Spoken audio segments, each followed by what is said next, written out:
أعوذ بالله من الشيطان الرجيم. بسم الله الرحمن الرحيم. قد أفلح المؤمنون الذين هم في صلاتهم خاشعون والذين هم عن اللغو معرضون والذين هم للزكاة فاعلون والذين هم لفروجهم حافظون إلا على أزواجهم أو ما ملكت أيمانهم فإنهم غير ملومين.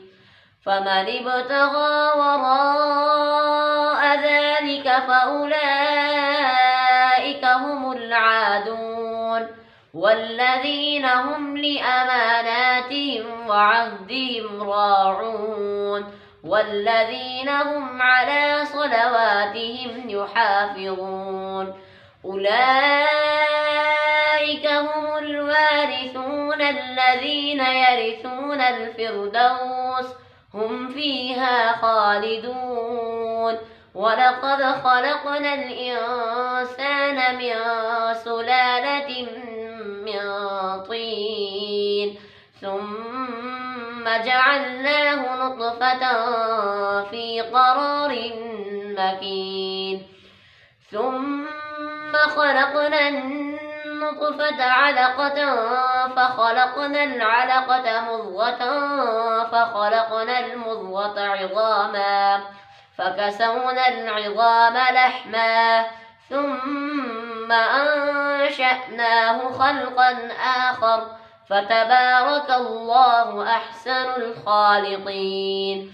ثم إنكم بعد ذلك لميتون ثم إنكم يوم القيامة تبعثون. ولقد خلقنا فوقكم 7 طرائق وما كنا عن الخلق غافلين.